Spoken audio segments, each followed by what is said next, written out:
Saudara-saudara, mari kita mulai ibadah ini dalam percaya bahwa pertolongan kita ialah di dalam nama Tuhan yang menjadikan langit dan bumi, yang memelihara kesetiaannya sampai selama-lamanya, dan yang tidak pernah meninggalkan perbuatan tangannya. Tuhan menyertai saudara sekalian. Dan menyertaimu juga. Mari silakan duduk. Bapak Ibu saudara-saudara yang dikasihi dalam Tuhan Yesus, Shalom. Selamat pagi buat kita semua yang ada di rumah, Shalom. Semoga saudara-saudara dalam sukacita, dalam damai sejahtera, dan sungguh-sungguh menyiapkan hati dan hidup untuk ibadah pagi hari ini. 1 Agustus tahun 2021, kita masih beribadah di rumah atau beribadah dari rumah. Tetapi di bulan kebangsaan ini, sekaligus Gemit Agape Kupang merayakan ulang tahun Persekutuan Jemaat Gemit Agape Kupang yang ke-52. Ini sesuatu yang luar biasa karena tidak seperti tahun-tahun sebelumnya. Kita merayakan di gereja, hari ini kita ada dalam kondisi sangat terbatas karena pandemi COVID. Semoga ini tidak mengurangi rasa hormat, rasa sukacita dan hormat kita kepada Tuhan Allah. Dan karena itu tema kita hari ini adalah kuatkanlah dan teguhkanlah hatimu. Nats yang membimbing kita terambil dari Yosua pasal 1 ayat yang ke-9. Yosua pasal 1 ayat yang ke-9 firman Tuhan berkata, bukankah telah kuperintahkan kepadamu, kuatkan dan teguhkanlah hatimu, janganlah kecut dan tawar hati, sebab Tuhan Allahmu menyertai engkau kemanapun engkau pergi. Demikian firman Tuhan. Mari kita merendahkan diri di hadapan Tuhan. Sejenak kita merenungkan seluruh dosa dan kesesatan kita. Dan dengan jujur kita mengaku itu di hadapan Tuhan Allah, sambil kita memohon pengampunan daripadanya. Mari kita tunduk kepala, kita ambil saat teduh untuk pengakuan dosa dan permohonan ampun kita kepadanya.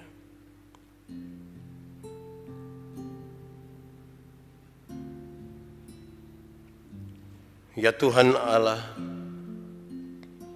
di pagi hari ini, dalam persekutuan ini Tuhan, kami sadar bahwa kami orang-orang berdosa. Kami tidak mengindahkan kehendak-Mu di dalam hidup kami, baik secara pribadi maupun sebagai sebuah persekutuan. Baik persekutuan di dalam rumah kami maupun persekutuan sebagai tubuh Kristus di dalam gereja Tuhan.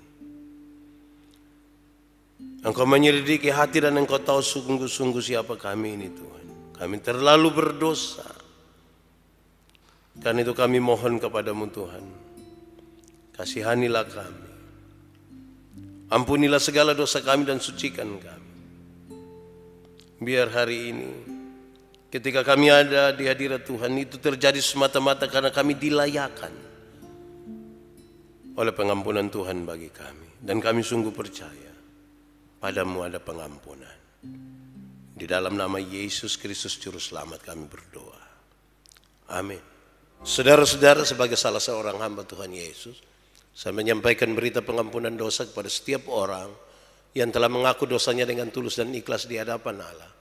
Bahwa karena begitu besar kasih Allah akan dunia ini, sehingga telah mengaruniakan anaknya yang tunggal, supaya setiap orang yang percaya kepadanya tidak binasa, melainkan beroleh hidup yang kekal. Mazmur 121 menjadi mazmur kita untuk Tuhan. Bersaut-sautan kita akan membaca mazmur ini. Saya baca bagian-bagian ayat yang tercetak keluar, dan saudara-saudara membaca bagian-bagian ayat yang tercetak sedikit ke dalam. Untuk itu sejemput jemaat Tuhan berdiri. Mazmur 121. Tuhan penjaga Israel, nyanyian siara, aku melayangkan mataku ke gunung-gunung. Dari manakah akan datang pertolonganku? Pertolonganku ialah dari Tuhan yang menjadikan langit dan bumi. Ia tak akan membiarkan kakimu goyah. Penjagamu tidak akan terlelap. Sesungguhnya tidak terlelap dan tidak tertidur Penjaga Israel. Tuhanlah penjagamu. Tuhanlah naunganmu di sebelah tangan kananmu. Matahari tidak menyakiti engkau pada waktu siang, atau bulan pada waktu malam. Tuhan akan menjaga engkau terhadap segala kecelakaan.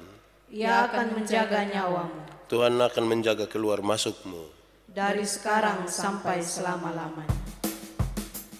Bapak Ibu Saudara-saudara, kita siap hati kita untuk pemberitaan firman Tuhan. Untuk itu mari kita berdoa. Ya Tuhan Allah, tidak ada yang lebih indah bagi kami kecuali firman Tuhan, yang akan menjadi bagian yang menolong kami menjalani hidup dan melewati setiap tantangan dan pergumulan hidup. Karena itu waktu di mana kami akan belajar dari firman Tuhan, kami mohon Tuhan tolong kami supaya kami dapat mengarahkan seluruh hidup kami hanya kepada pemberitaan ini. Daripadanya kami dapat kekuatan. Karena itu biarlah Roh Kudus-Mu mengajar kami mengerti firman Tuhan dan menguatkan kami untuk hidup di dalam firman dan melakukan kehendak firman-Mu. Tuhan, jauhkan semua penggoda pencobaan. Biar dalam damai sejahtera-Mu kami belajar firman Tuhan. Kami rindu pada firman-Mu. Berfirmanlah bagi kami Tuhan, di dalam nama Yesus firman yang hidup itu kami berdoa. Amin. Bapak Ibu Saudara-saudara, di bulan Agustus itu ditetapkan oleh Majelis Sinode Gemit sebagai bulan kebangsaan. Tetapi khusus hari ini tanggal 1 Agustus 2021 kita merayakan hari ulang tahun Gemit Agape Kupang yang ke-52. Kita merayakan dalam situasi terbatas oleh karena pandemi Covid. Tapi kita percaya bahwa kalau kita sungguh-sungguh mengarahkan hidup kita, perhatian kita kepada Tuhan, tidak akan mengurangi apa-apa dari keberadaan seperti hari ini. Semua yang ada di rumah, juga sejumlah sahabat yang ada di sini. Yosua pasal 1 ayat 1 sampai ayat yang ke-9 menjadi bagian pembacaan firman dalam kaitan dengan dua hal tadi.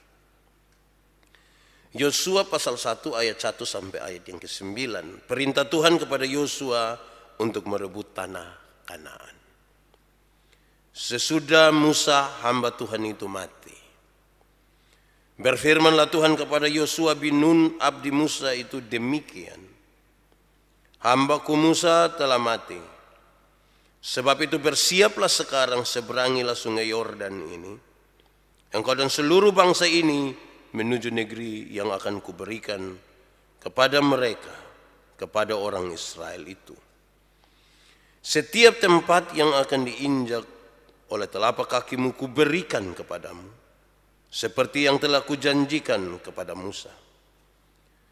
Dari padang gurun dan gunung Libanon, yang sebelah sana itu sampai ke sungai besar, yakni sungai Efrat, seluruh tanah orang Het, sampai ke laut besar di sebelah matahari terbenam, semuanya itu akan menjadi daerahmu. Seorang pun tidak akan dapat bertahan menghadapi engkau seumur hidupmu, seperti aku menyertai Musa. Demikianlah aku akan menyertai engkau. Aku tidak akan membiarkan engkau dan tidak akan meninggalkan engkau. Kuatkan dan teguhkanlah hatimu, sebab engkaulah yang akan memimpin bangsa ini memiliki negeri yang kujanjikan dengan bersumpah kepada nenek moyang mereka untuk diberikan kepada mereka. Hanya kuatkan dan teguhkanlah hatimu dengan sungguh-sungguh. Bertindaklah hati-hati sesuai dengan seluruh hukum yang telah kuperintahkan kepadamu oleh hambaku Musa. Janganlah menyimpang ke kanan atau ke kiri, supaya engkau beruntung kemanapun engkau pergi. Janganlah engkau lupa memperkatakan kitab Taurat ini, tetapi renungkanlah itu siang dan malam, supaya engkau bertindak hati-hati sesuai dengan segala yang tertulis di dalamnya. Sebab dengan demikian perjalananmu akan berhasil dan engkau akan beruntung. Bukankah telah kuperintahkan kepadamu, kuatkan dan teguhkanlah hatimu. Janganlah kecut dan tawar hati, sebab Tuhan Allahmu menyertai engkau kemanapun engkau pergi. Demikian firman Tuhan. Berbahagia setiap orang yang mendengar firman, memelihara dan melakukan dalam hidup setiap hari. Haleluya.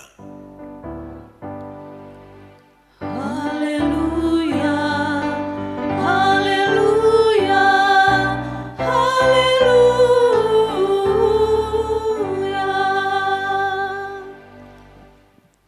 Bapak Ibu saudara-saudara yang dikasihi dalam Tuhan Yesus, Shalom. Selamat pagi buat kita semua, salam damai sejahtera, salam sehat, salam sukacita. Pernahkah saudara-saudara menggumuli sesuatu panjang sekali? Lantas kemudian di saat-saat terakhir itu, saudara mendengar orang bertanya, bagaimana? Terus saudara bilang, tinggal sedikit. Pernah. Saya yakin kita semua pernah. Tetapi apakah itu kalimat pendek yang bilang tinggal sedikit itu? Itu berarti keadaan baik-baik saja karena tinggal sedikit. Saya kira tidak juga. Bagaimana saya akan menggambarkan ini saudara-saudara? Saya ajak kita merenungkan, pasti yang ibu-ibu lebih bisa rasa, lebih bisa tahu. Ketika orang mau melahirkan, yang mau melahirkan itu tegang, suami dengan keluarga semua yang di luar juga tegang, semua tegang. Terus kita tanya, dokter karena mana? Sudah lagi sedikit. Kira itu lagi sedikit itu enak. Itu lagi sedikit yang berat sekali, bukan lagi sedikit yang enak. Kita lagi mengidam-idamkan dan mengharapkan sesuatu yang besar sebagai berkat Tuhan itu ada di depan mata, tapi perjuangannya serius. Lagi sedikit. Kadang-kadang kita bilang aman.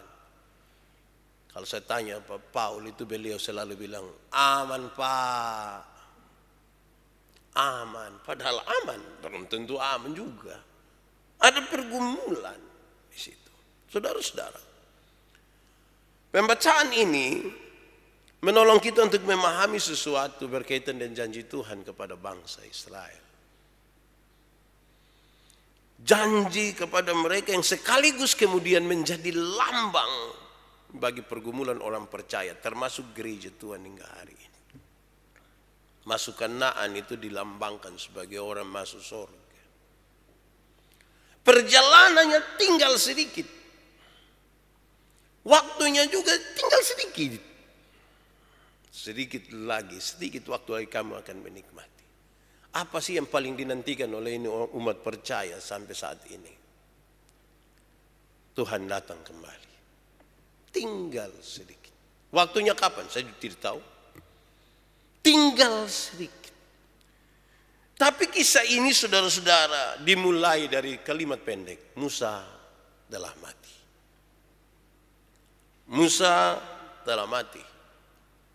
Hamba Tuhan yang luar biasa yang membawa bangsa ini. Tuhan percayakan pada dia. Bawa bangsa ini keluar dari Mesir, tanah perbudakan itu menuju Kanaan. Tetapi apakah kematian Musa itu menjadi sesuatu yang begitu saja? Tidak. Ini berat. Sekalipun orang-orang Israel itu mengeluh terhadap Musa. Tetapi Musa itu seorang pemimpin yang karismatik sekali. Dia sangat luar biasa. Dalam keluhan-keluhan dan gerutu-gerutu orang-orang Israel terhadap Musa, mereka menerima dia dengan baik juga.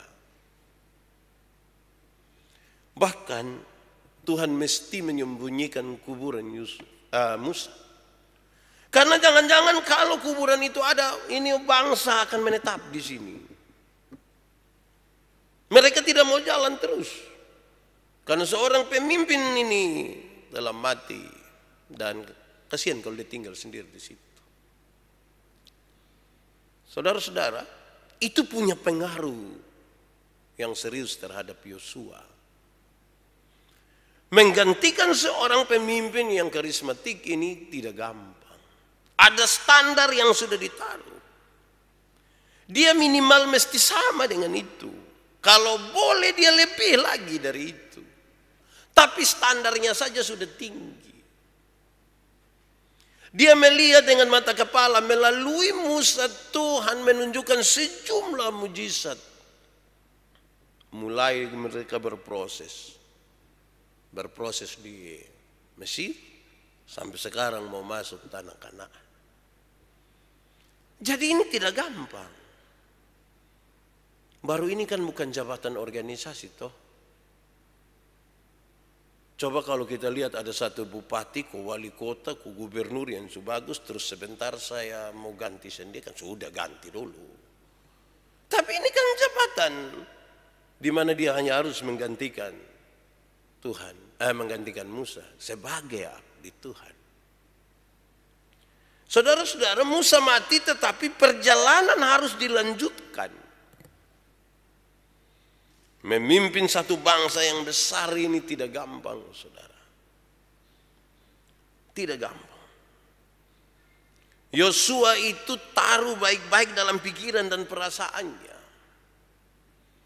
bahwa generasi yang keluar dari Mesir itu hanya tinggal dia dengan Kaleb mungkin yang akan menikmati dan melihat langsung janji Tuhan yang besar itu, yang bertahun-tahun dari generasi ke generasi dinanti-nanti oleh umat Israel. Dan sekarang dia yang langsung akan melihat, mengalami dan merasakan. Saya kira itu sesuatu yang terlalu luar biasa bagi dia. Tetapi apa yang ditaruh dalam pikiran dan perasaannya itu, saudara, tidak sekedar membuat dia menjadi senang. Tidak sekedar itu. Ada hal yang justru bertolak belakang dengan segala kesenangan dan sukacita di hati dia. Dia harus memimpin bangsa ini. Bangsa sendiri punya masalah karena mereka suka mengeluh. Tetapi dia berhadapan dengan orang-orang yang ada di Kanaan. Karena Kanaan bukan tempat yang kosong. Sudah ada orang tinggal di sana. Siapa mau dengan gampang-gampang serahkan dia punya tempat untuk orang lain. Apalagi yang tinggal di Kanaan, mereka tidak memahami maksud-maksud dan janji-janji Tuhan melalui Musa kepada bangsa Israel. Nah, ini jadi pergumulan tersendiri, saudara. Makanya tadi bilang, di awal dari khotbah ini saya sampaikan, tinggal sedikit. Oh, itu tidak gampang. Sekaligus ini menjadi gambaran bagi kita semua. Kedatangan Tuhan sudah dekat. Saya pakai kalimat ini, tinggal sedikit. Tapi kita sementara menggumuli dengan serius sekali. Sebagai pribadi dan sebagai persekutuan. Mestinya di usia 52 tahun ini sebagai persekutuan jemaat, kita merenungkan dalam-dalam, betul-betul merenungkan dengan baik. Apa yang sementara ada dalam hati kita. Berhadapan dengan janji-janji Tuhan. Dan setiap kenyataan yang kita jalani ini. Oh, janji Tuhan itu kan selalu indah itu. Engkau akan, jangan takut, semua aman. Ini kan kita berhadapan dengan janji. Tapi kenyataan ini. Covid saja buat kita pusing. Sejumlah tantangan. Ekonomi menjadi lesu sekali. Ibadah yang analog, perjumpaan ini makin sulit untuk kita lakukan. Saya kira dia tidak akan pulang lagi seperti sedia kala. Ini kita hanya akan menyelesaikan diri dan beradaptasi dengan keadaan ini. Lalu bagaimana kita akan sukses? Bagaimana kita akan berhasil? Bagaimana kita akan tetap setia pada janji-janji Tuhan? Saudara-saudara, kita kemudian membaca Yosua pasal 1 ayat 1 sampai 9 yang menunjukkan kepada kita sesuatu yang saya kira penting sekali sebagai prinsip. Kamu mesti kuat. Kamu mesti kuat. Kamu semua mesti berani. Tetapi sekaligus kamu mesti tekun. Kamu mesti kuat. Saya coba untuk menyampaikan begini, saudara. Masalahnya tidak ada di Tuhan. Masalahnya ada di kita. Masalahnya ada di Yosua. Yosua, kamu mesti kuat. Begitupun dia bilang kepada saya, Yandi, kamu mesti kuat. Dia bilang kepada seluruh majelis di sini, kamu mesti kuat. Kepada seluruh jemaat Tuhan, baik jemaat agape atau siapapun yang mengikuti ibadah ini, kamu mesti kuat. Karena masalahnya ada di kita. Yosua, kamu kan pernah optimis, bahkan sangat optimis. Ketika diutus para pengintai pergi ke tanah Kanaan untuk melihat. Dorang tahu persis bahwa tanah itu berkelimpahan susu dan madu. Dorang semua 12 pengintai itu pergi dan sama-sama melihat. Ada susu dan madu. Terlalu luar biasa itu daerah. Mereka sama-sama melihat bahwa ada orang-orang raksasa, orang-orang tinggi besar ada di sana. Sama-sama melihat. 12 orang ini waktu pulang, yang 10 orang ternyata bilang begini, oi, tidak mungkin. Kenapa tidak mungkin? Negerinya terlalu bagus, tapi orang-orang yang terlalu besar.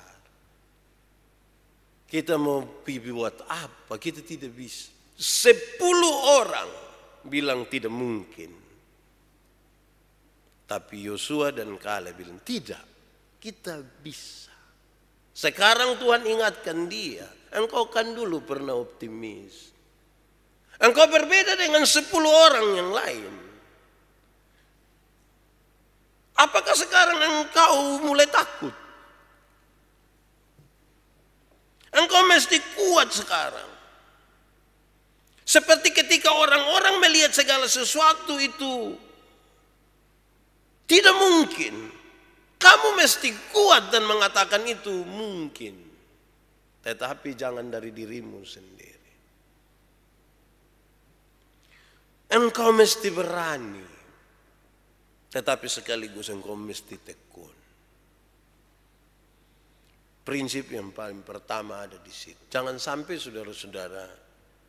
Karena kalau omong kuat, omong berani, omong tekun itu kan persoalan di dalam ini.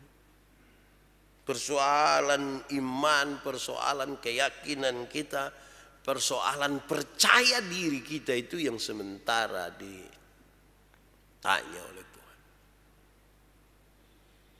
Sekaligus saya bertanya kepada saudara, saudara kuatkah? Ada yang abu-abu saja, kuat kok dia bilang, ais mau karmana lah pak, mau son mau toh. Mau tidak mau mesti kuat. Ini belum terlalu kuat. Ini belum terlalu kuat. Satu saat saya dengan 2 sahabat pelayan kami berdoa bagi satu orang yang kerasukan setan. Menurut orang yang kerasukan ini, bukan kerasukan, ada setan masuk di dalam dia ini. Cukup lama. Dan setiap kali berani ada orang berdoa kasih dia, menurut kisahnya, nanti itu orang mati. Sudah 6 orang mati. Sekarang kami 3 datang sebagai orang yang nanti dianggap sebagai orang ke-7. Waktu dia cerita semua, terus begini, saya bilang kakak, kalau begitu kita berdoa. Dia bilang, dia kisah bagaimana 6 orang mati kalau berdoa. Tapi kan saya bayangkan begini. Pasti tidak secara kebetulan Tuhan membawa kita ketemu dengan dia terus dia bercerita. Apalagi yang bisa kita buat? Dan yang bisa kita buat berdoa. Pas saya mau berdoa, saya tanya saya pun teman, kita berdoa. Yang satu bilang,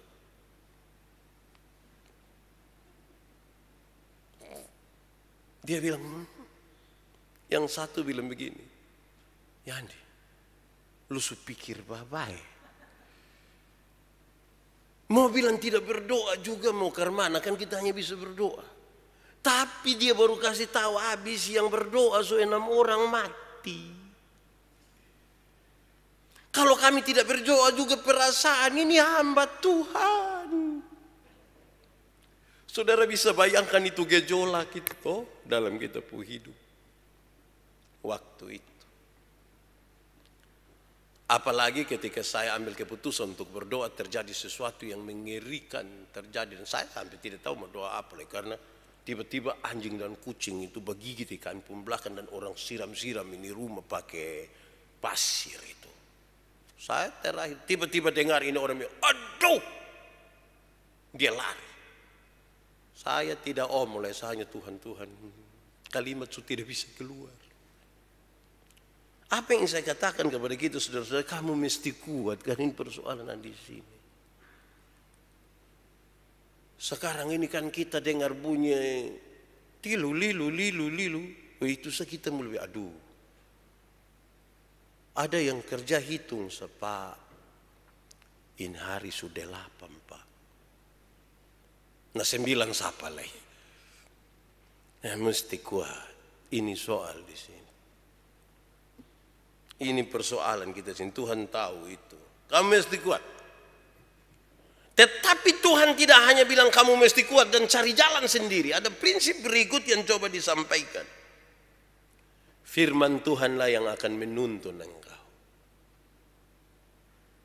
Firman Tuhanlah yang akan menuntun engkau. Aduh saudara, itu saya melihat kebesaran Tuhan yang terlalu luar biasa. Waktu dia bilang kamu mesti kuat, kamu harus berani. Dia tidak suruh kita atur diri sendiri untuk kuat. Dia kasih tahu dia penjalan. Firman Tuhan yang akan menolong. Ini prinsipnya. Kalau firman Tuhan itu yang akan menguatkan dan menolong kamu, yang harus dilakukan adalah belajar dari firman Tuhan. Kamu mesti belajar dari firman Tuhan tiap-tiap hari, selalu. Kamu tidak boleh menyimpang ke kiri atau ke kanan. Kamu mesti bertindak hati-hati. Karena firman Tuhan yang menuntun. Saudara, ini kemudian berubah ini untuk menegaskan sesuatu yang penting sekali. Ketika orang-orang tertentu, termasuk juga orang-orang Israel yang akan masuk ke tanah Kanaan, melihat perintah-perintah itu sebagai sesuatu yang menekan mereka, yang mengikat mereka terlalu kuat dan seolah-olah mereka mesti paksa diri tunduk kepada perintah itu. Dalam prinsip yang kedua ini berubah. Bahwa firman Tuhan dan ketentuan-ketentuan di dalamnya itu bukan sesuatu yang membuat kamu takut, tetapi dia memberi arah kepada kamu. Ini cara pandang yang berbeda. Cara pandang yang berbeda. Ketika orang bilang, ingat kalau pencuri tangan itu akan kena potong. Kan ini orang mau pencuri takut toh, itu tangan nanti kena potong. Ini menjadi sesuatu yang menekan. Hati kepingin karena mata sulihat mau ambil, tapi kembali lagi ke hati karena nanti tangan putus. Sekarang Tuhan rubah melalui Yosua. Ini hal ini yang akan menuntun kamu supaya kamu akan lebih kuat, lebih percaya diri. Kalau saya nanti tidak pencuri bukan karena takut hukuman, tapi kan saya tahu itu bukan sebuah. Lebih optimis dan lebih sudah ini bukan bukan hal yang perlu ditakutkan. Saudara-saudara, saya bayangkan bahwa ternyata hal-hal yang bersangkut paut dengan ibadah, bersangkut paut dengan iman kepada Tuhan, oleh jemaat-jemaat dan mungkin juga oleh hamba-hamba Tuhan itu dilihat sebagai sesuatu yang harus dilakukan. Kalau tidak nanti kita susah ini. Ini barang sudah jadi sesuatu yang menekan malah. Tidak lagi dinikmati sebagai sesuatu yang menuntun. Saudara bisa bayangkan, ada orang ribut-ribut, anak-anak kecil lari-lari, tiba-tiba kita mau beribadah, di pu mama, di pu bapa, di pu om, tanpa security, langsung semua langsung. Ini bahaya ini. Saudara, mesti kita lihat lebih di sini.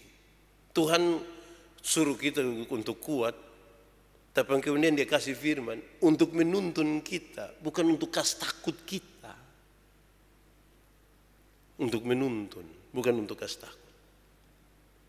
Saudara-saudara, kadang-kadang kita bisa sangat ketakutan sampai tidak bisa buat apa-apa. Saya ketemu seorang sahabat pendeta perempuan. Kalau dia ikuti ibadah ini baik, pasti dia dengar. Dan dia bilang amin. Saya tanya dia, karena lama kita tidak ketemu, saya tanya. Di depan dia pun suami. Kamu anak berapa? 2. Laki-laki atau perempuan? Dua-dua perempuan. Terus saya bilang, kenapa tambah? Tambah toh? Terus rupa-rupanya itu kata tambah toh buat dong agak sedikit bereaksi. Saya tanya, kenapa? Tidak Bapak. Kami itu hari berdoa 2 saja. Tapi kamu ada mau anak laki toh? Dan 2 senyum. Saya bilang kamu 2 ini bikin Tuhan sama kayak apa kok? Makanya jangan terkurung di apa yang kita katakan sendiri. Kan Tuhan lebih besar dari apa yang kita pikir. Kamu 2 diam-diam di situ. Kamu 2 diam-diam di situ kok saya berdoa. Lewat dia waktu beberapa bulan kemudian dia telepon, Bapak Pendeta. Iya. Adekku, adek su ada. Saya su tahu. Saya sudah tahu, Bapak tahu. Saya sudah tahu, tadi kita doa habis, saya ibu sudah di belakang pintu, kau bilang, saya sudah tahu. Saudara-saudara, saya hanya mau ajak kita semua hari ini untuk melihat bahwa firman Tuhan itu bukan cambuk yang memukul, tapi tongkat yang menolong. Jangan bikin takut orang dengan firman Tuhan, tapi bikin orang hidup dari firman Tuhan. Jangan bikin takut orang dengan firman. Firman itu bikin kita hidup. Kalau mau tegur dia, tegurlah sebagai seorang sahabat. Jangan bikin takut. Ada orang yang relasi dengan tetangga misalnya rusak. Saya kalau tidak ada ini apa corona ini, orang kan biasa bikin KPI, KKR di mana-mana. Saya temukan banyak kali, bukan 1 kali, banyak kali. Dia dengan dia pun tetangga bermasalah. Dia bikin KKR dekat don 20 rumah. Terus dia ambil tema itu yang datang saya khotbah. Habis dia kasih tahu saya, Pak Pendeta, khotbah tadi pas. Kena Bapak. Kena di mana? Rumah sebelah. Lu tidak omongin dia, lu pakai saya, pakai firman ini untuk hancurkan dia. Saudara bayangkan ini. Kita sudah bikin ini firman ini dari sesuatu yang hanya untuk bikin takut. Sekarang rubah untuk sukses, untuk masuk ke tanah terjanji, itu firman Tuhan yang akan menuntun. Firman Tuhanlah yang akan mendukung kita, memberi arah supaya kamu bertindak hati-hati, bukan untuk kamu ditakut-takuti. Kita pun anak yang masih kecil baru angkat pisau atau pemantik mau pemantik, jangan. Dia pun rasa ingin tahu itu sangat besar toh. Jangan, karena nanti ada risiko di situ. Itu yang harusnya dipakai. Walaupun ada orang tua dan biar luka kau rasa dulu. Memang ada orang tua begitu. Untuk itu anak bilang coba apa rasa duluan. Dia bawa pisau ke bapak bagian duluan, kan tidak bisa. Nah saudara, dari firman Tuhan sekarang dilihat dengan cara pandang yang berbeda. Setelah melihat itu dengan cara yang berbeda, prinsip ketiga ini menjadi penting sekali. Dan karena itu kamu mesti percaya dengan sungguh-sungguh. Bukan lagi percaya asal-asal. Kamu mesti percaya dengan sungguh-sungguh. Kamu pernah lihat Yosua? Itu ada tanah yang bagus di sana, negeri yang baik di sana. Kamu pernah lihat, sudah lihat di mata kepala sendiri. Ini janji yang saya sudah sampaikan kepada nenek moyangmu. Dan sekarang akan segera terjadi. Kamu mesti kuat sudah. Firman Tuhan yang akan menolong kamu. Dan karena itu kamu butuh percaya dengan sungguh-sungguh. Nah, percaya di sungguh-sungguh ini yang bikin kita kadang-kadang agak terganggu sedikit. Karena tidak bisa dan tidak gampang orang bisa membangun keyakinan dan kepercayaan yang sungguh-sungguh. Tapi memang untuk kepercayaan yang sungguh-sungguh harus melewati satu dilema. Yang kedua tantangan. Dilema nih, Iko begini. Tapi tantangan juga. Itu baru bisa buat kita percaya dengan sungguh-sungguh. Kalau tidak melewati itu bagaimana kita bisa sebut diri percaya dengan sungguh-sungguh? Saudara, khusus di ayat 9 karena ini yang akan menjadi bagian kita paling tidak dalam perayaan 52 tahun ini. Saya baca ayat 9. Bukankah telah kuperintahkan kepadamu, kuatkanlah dan teguhkanlah hatimu? Dia pakai tanda tanya di situ. Jangan kecut dan tawar hati sebab Tuhan Allahmu menyertai engkau kemanapun engkau pergi. Ada janji Tuhan seperti tadi, persis.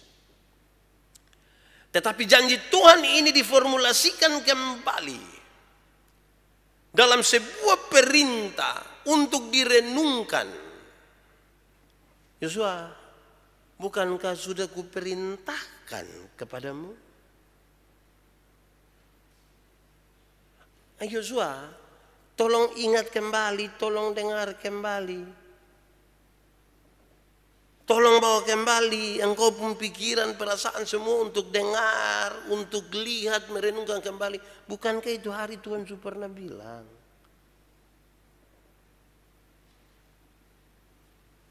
Saya kira itu cara yang baik untuk sekarang kita melihat ini hidup ini. Bukankah Tuhan bilang begini toh? Bukankah saya tiap-tiap saat itu dapat orang pertanyaan, dong suka kirim ke saya. Separuh saya belum jawab juga sampai nah. Terlalu banyak. Kapan hari itu? 2 hari lalu saya jawab 80. Wih, saya rasa ke saya hebat. Tahu jawab Karman. Tapi orang punya pertanyaan ada 1-2 yang selalu berusaha. Tapi kan Tuhan bilang. Tapi kan Tuhan bilang. Nah itu butuh percaya. Kalau kita tapi kan Tuhan, tapi kan, itu bicara dalam keraguan-raguan. Harusnya Tuhan bilang, saudara bisa rasa dia pembeda. Kalau orang bilang, tapi kan Tuhan bilang, itu mau percaya mana ini Pak, kok Tuhan bilang. Tuhan bilang, itu berarti selesai itu. Percaya. Janji Tuhan di situ. Yang dia suruh untuk direnungkan ulang. Sekaligus saya kira ini penuntun untuk kita bertanya. Masihkah kita percaya pada janji Tuhan bagi umatnya? Masihkah kita percaya?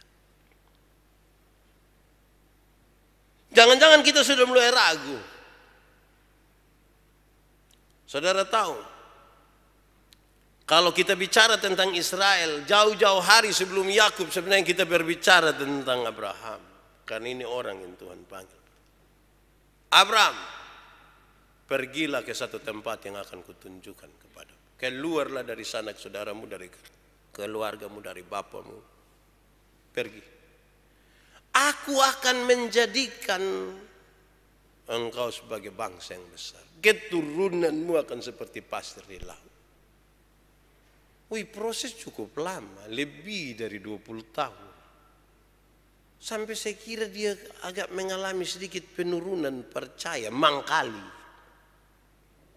Karena tunggu 1-2 waktu saja, ini sudah lebih dari 20 tahun.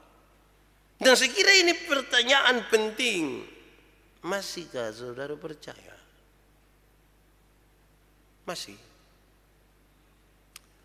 Kalau ternyata mulai terganggu sedikit, bangkitkanlah semangat itu. Percaya. Tuhan akan menghidupkan, membangkitkan, menyertai, menyembuhkan, memulihkan. Di dalam Tuhan ada waktu, ada kehidupan, ada cara, dan ada segala rancangan damai sejahtera. Butuh keyakinan, butuh percaya. Bahkan dalam percaya itu dia kadang-kadang tidak masuk akal itu percaya. Kadang-kadang dia tidak masuk akal. Kedua, saudara-saudara, ingat saudara-saudara bahwa ada tantangan dari dalam dan ada tantangan dari luar. Kita coba-coba percaya ini. Suka kuat ini hati. Kuatkanlah hatimu. Kuatkan, tadi sudah dijelaskan panjang lebar. Jangan kecut. Kecut ini saya mau jelaskan bagaimana. Ya kira-kira ke saya pun teman pemuka tadi itu. Susiap berdoa, dia bilang, mau jus salah, tidak mau jus salah, akhirnya gitu. Jangan kecut, jangan tawar hati, karena Tuhan Allahmu menyertai engkau kemanapun engkau pergi. Tapi hati-hati, jangan beralaskan dia Tuhan menyertai engkau kemanapun engkau pergi, engkau harba biru, pakai bahasa Kupang. Bikin-bikin ikut kita mau, tidak. Di ayat-ayat sebelumnya dia suka kasih tahu, firman Tuhan menuntun engkau untuk berjalan lurus, bertindak hati-hati, tidak serong ke kanan, serong ke kiri, dan ini yang Tuhan sertai. Jangan bilang aman Pak, kok Tuhan sertai kita ini Pak. Kalau Tuhan sertai itu biar kita naik di atas jembatan Liliba berlompat turun juga, namanya kita Tuhan sudah sertai. Piko coba. Itu Tuhan sertai saudara hari ini ke rumah Bapa.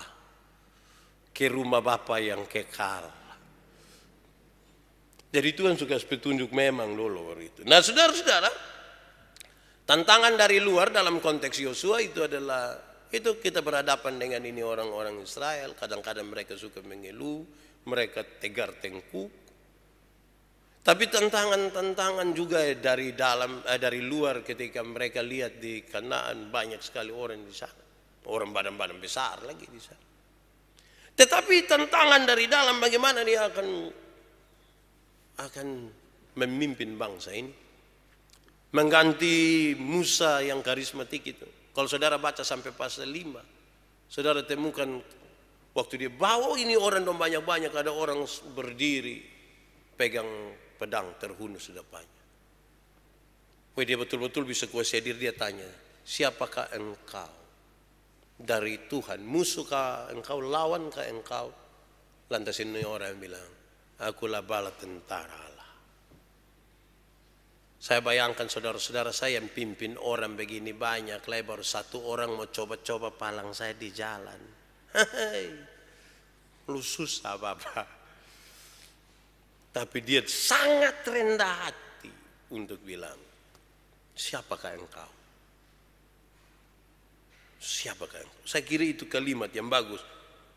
bagaimana menguasai gejolak yang besar di dalam kita pun diri. Ketiga, perjalanan harus dilanjutkan. Perjalanan mesti dilanjutkan untuk masuk di tanah Kanaan. Selama Tuhan Yesus belum datang kembali, saudara, pelayanan gereja ini harus dilakukan. Mau COVID kok tidak COVID kok, mau apapun, pelayanan mesti dilakukan. Pikirkanlah. Perjalanan harus terus dilanjutkan. Karena tujuannya adalah ke Kanaan. Padang gurun itu tempat yang sudah baik sesungguhnya. Kok bisa tempat yang baik, Pak Pendeta? Iya. Makan Tuhan siap. Minum Tuhan siap.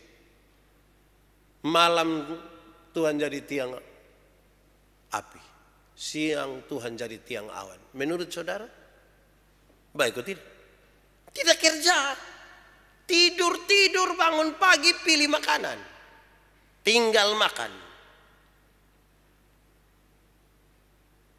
Kadang-kadang kan kita iri hati dengan orang yang tidak kerja tapi makan.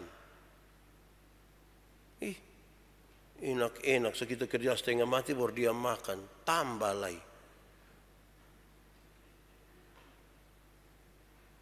Sekarang saudara tinggal di padang gurun itu Tuhan siap semua.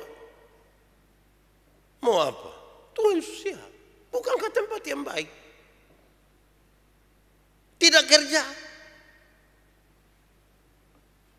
Makanan yang Tuhan siap, saya rasa bagus itu. Tapi perjalanan ini harus dilanjutkan. Kenapa? Karena janji Tuhan bukan padang gurun, janji Tuhan Kanaan. Janji Tuhan bukan dunia, janji Tuhan itu surga. Walaupun dia tetap menyertai kita di dunia. Tapi janjinya surga. Makanya semua gambaran tentang padang gurun itu adalah tenda. Tenda ini mesti dibongkar. Rumah permanen itu ada di sorga. Rumah permanen itu ada di Kanaan. Ingat, padang gurun itu tenda bukan permanen. Siapa di antara kita yang bisa palester tenda? Kalau kita andaikan tenda itu ke sekarang kau pakai terpal, bisa palester terpal. Dibongkar. Karena perjalanan mesti dilanjutkan. Pak Pendeta, tapi saya sementara sakit hari ini. Iya, sakit-sakit mah bangun kau jalan, kan kita mau jalan terus. Saya pulang satu saat dari Rote menuju Kupang. Pas naik ini kapal tiba-tiba saya sakit. Ini pikiran ini. Kapal baru mau jalan, tapi saya rasa sakit sekali. Butuh sampai Kupang itu 2 jam, itu baru di pelabuhan. Belum lagi ini oto yang nanti bawa saya ini sampai di rumah sakit. Berapa menit lagi? Belum lagi kalau ada macet lagi. Belum lagi saya pasien yang ke 90 misalnya.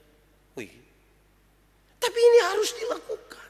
Harus ambil keputusan mau jalan terus kok berhenti di sini, turun di sini atau di sana. Saya jalan saja. Saya jalan. Rasa sakit yang tidak bisa. Terus saya dengar orang bertogor dengan orang di situ waktu saya segini, saya dengar dong ada bilang, Pak dokter, pi Kupang kok. Waktu sakit-sakit saya sudah tidak bisa tahan, saya pikir ada dokter. Tuhan siap ini. Saya pergi bilang, Pak dokter, bisa tolong saya kok. Kenapa? Saya rasa saya terlalu sakit saya pun ini. Saya tidak bisa. Dia minta saya kasih gambaran sedikit saya pun sakit. Saya kasih tahu dia terus dia bilang, ada yang saya bawa tapi saya kira dia tidak terlalu akan menolong. Dia kasih turun sedikit tapi minimal bisa sampai Kupang. Pokoknya dokter bisa pikir apa sah. Dia kasih saya ada obat. Bisa rasa agak sedikit enak tapi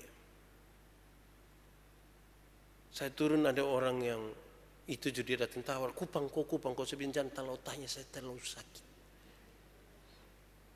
Dia bilang cepat-cepat naik saya lari. Antar sampai rumah sakit dan seterusnya. Saudara bayangkan bahwa memang dalam keputusan untuk melanjutkan perjalanan, saudara jangan pikir saudara sendiri. Ada hal yang sebenarnya kita mesti percaya bahwa penyertaan Tuhan itu sempurna bagi kita. Ada amin kok. Tapi kita butuh kepekaan untuk itu. Oh ini Tuhan memang. Kita butuh percaya. Tapi nanti kita mati karena mana apa ini? Kan mati nanti pi surga. Ada yang rencana pi tempat lain kok selain surga. Saudara-saudara mari bertindaklah hati-hati, lurus, ikut apa yang Tuhan mau. Jangan belok ke kiri atau ke kanan. Tuhan Allahmu menyertai engkau kemanapun engkau pergi. Pak Pendeta orang lain saya tidak beribadah tapi kodong ke lebih kaya Dong ke tidak ada masalah. Dong di mana itu? Dong di rumah sebelah. Nah pindah sapi rumah sebelah. Daripada di kita rumah kok bakal lagi di rumah sebelah. Tapi saya mau kasih tahu.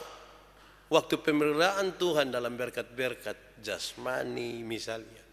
Tuhan saya bayangkan padang gurun itu adalah itu ada roti bahan-bahan di situ. Ambillah secukupnya. Kita ini pakai bahasa Kupang bilang rauna, susah untuk yang secukupnya. Rau itu kayak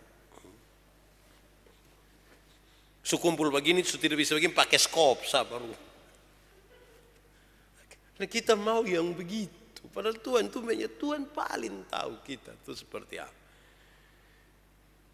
Kita merayakan hari ulang tahun Gemit Agape Kupang ke-52 dengan situasi yang cukup terbatas seperti ini. Kita mesti beribadah di rumah atau dari rumah. Tetapi saya kira kuasa dan penyertaan Tuhan yang sempurna itu menembus batas-batas manusia. Keterbatasan kita termasuk seperti hari ini. Dan dalam kuasa itulah saya bilang kepada saudara demi nama Tuhan Yesus. Supaya kamu kuat. Kamu mesti berani dan tetap tekun. Dalam perjalanan yang dituntun oleh firman Tuhan. Dan belajarlah sekarang sungguh-sungguh. Saudara, saya melihat salah satu tantangan kita di COVID ini adalah pemurnian.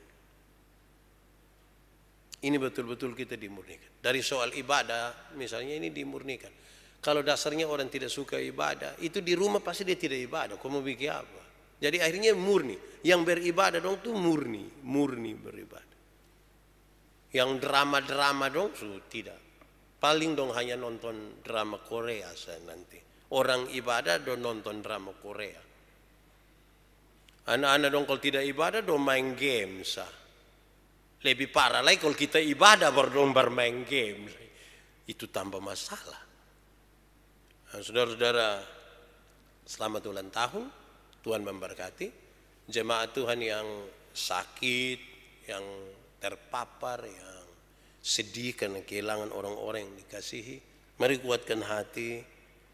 Tetapkanlah kita pun percaya sungguh-sungguh kepada Tuhan. Karena kita masih percaya hingga hari ini. Tuhan menyertai kita. Amin.